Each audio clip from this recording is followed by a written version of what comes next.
Hello student, welcome to our YouTube channel अपना class बेबी विपुल दुबे। देखिए बेटा, हम क्लास 9th की मैथमेटिक्स बुक का आपका 6 नंबर चैप्टर है line and angle, Rekha and कोण।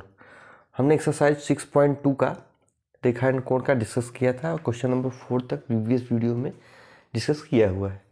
आज हम क्वेश्चन नंबर 5 डिस्कस करेंगे, ठीक है।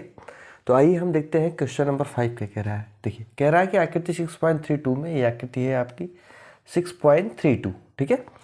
आकृति 6.32 में यदि ए बी समांतर है सी डी, ए बी है और ये सी डी है, समांतर है।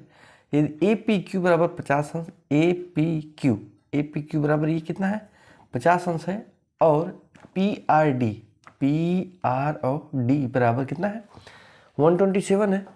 तो एक्स और वाई का मान ज्ञात कीजिए। सिंपल सा क्वेश्चन है। देखिए बेटा, जब भी कोई दो रेखा समानांतर हो और एक तिर्यक रेखा इसको काटे तो अल्टरनेट कोण बनता है, ठीक है। ये अल्टरनेट कोण क्या होते हैं, एक दूसरे के बराबर होते हैं, ठीक है। तो आइए हम देखते हैं कौन सा इसमें अल्टरनेट कोण बन रहा है। तो कोण आपका ए पी क्यू बराबर कोण पी क्यू आर, ठीक।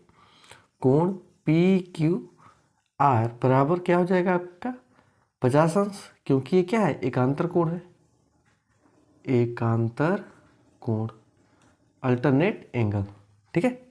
तो पी क्यू आर क्या है आपका, पी क्यू आर आपका है यक्स बराबर आपका हो जाएगा 50 डिग्री, ओके। यक्स का मान निकल गया, यक्स और वाई दोनों का ही मान निकालना है आपको। अब हमको क्या निकालना है वाई का मान। तो सीधे आपको क्या करना है, देखिए ये भी आपको क्या बन रहा है, यदि ए बी समांतर है सी डी के और ये एक तिर्यक रेखा ऐसे काट रही है, तो ये बनेगा आपका कोण आर और कोण पी, ये एक 127 अल्टरनेट एंगल बनेगा। तो देखिए कोण आपका ए पी आर बराबर कोण पी आर डी बराबर कोण पी आर डी, ये भी क्या हो जाएगा आपका एकांतर कोण हो जाएगा, एकांतर कोण, अल्टरनेट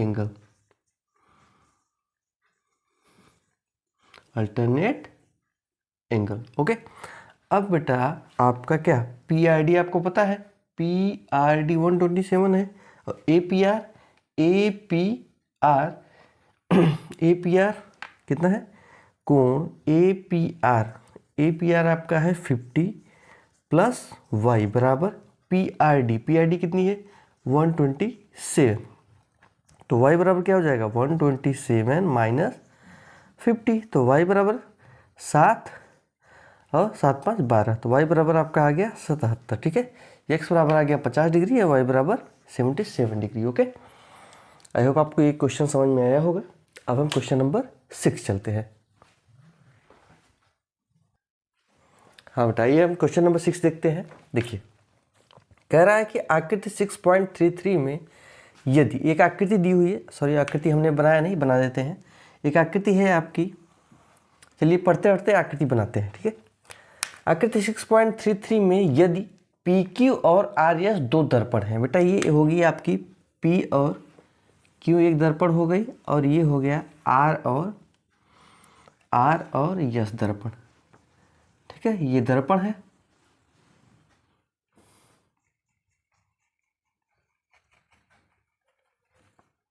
ठीक है। पी क्यू और आर एस दो दर्पण हैं जो एक दूसरे के समानांतर हैं, ये दूसरे के समानांतर हैं, रखे गए हैं। एक आपतन किरण ए बी दर्पण पी क्यू को बिंदु बी पर टकराती है।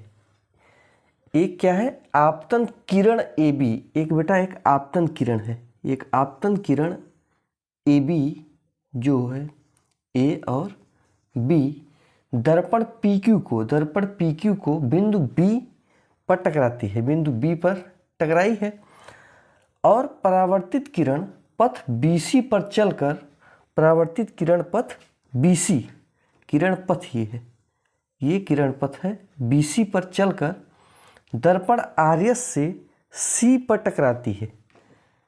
परावर्तित पथ है आपका BC पर चलकर C पर टकराती है, पुनः CD के अनुदिश परावर्तित हो जाती है, पुनः सी डी के अनुदिश क्या हो जाती है, परावर्तित हो जाती है। यहाँ से किरण चली है बेटा और इधर को परावर्तित हो जा रही है, ये ऐसे है, ठीक है, ध्यान दीजिएगा।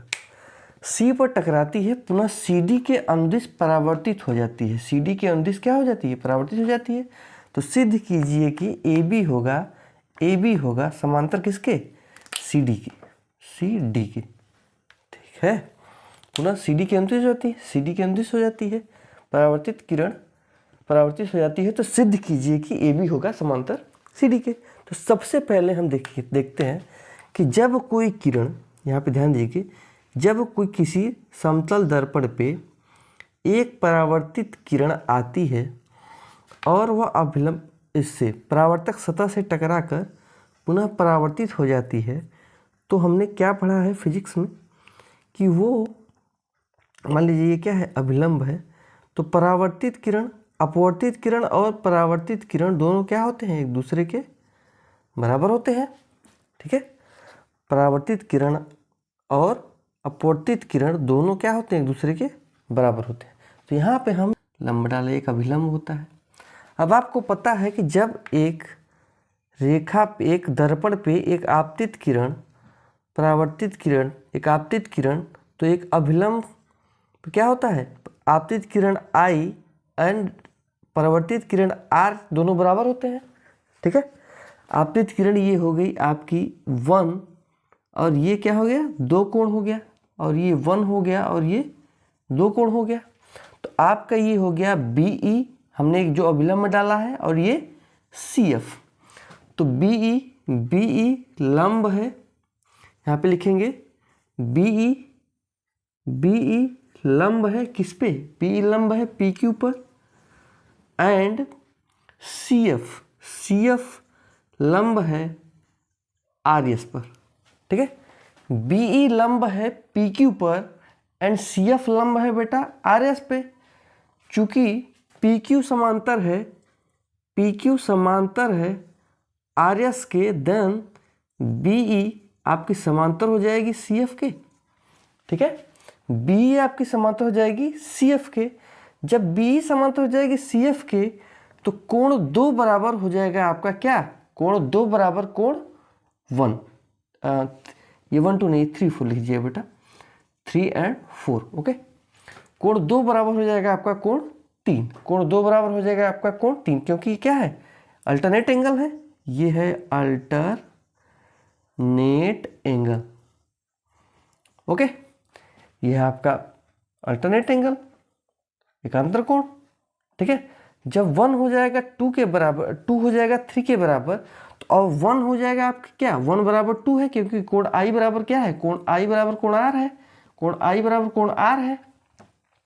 तो 1 हो जाएगा 2 के बराबर, और जब कोण 1 एंड कोण 1 प्लस कोण 2 बराबर क्या हो जाएंगे, कोण 1 और 2 बराबर हो जाएंगे कोण 3 और 4 के, कोण 3 एंड प्लस कोण 4, ठीक है। जब 1 2 बराबर हो जाएंगे बेटा इसके, कोण 3 एंड 4 के, देन ABC, कोण ABC बराबर कोण BCD। अब ये जब दोनों कोण बराबर होंगे, देन आपका AB समांतर हो जाएगा CD के, क्योंकि ये आपका क्या है, ये तब एकांतर कोण हो जाएगा, ठीक है। ABC and BCD, okay. I hope आपको क्वेश्चन ये समझ में आया होगा। अब हम नेक्स्ट जो एक्सरसाइज है उसमें लगने वाले थ्योरी को नेक्स्ट क्लास में डिस्कस करेंगे। पसंद आया तो चैनल को लाइक, सब्सक्राइब और शेयर करना ना भूलें। Thank you.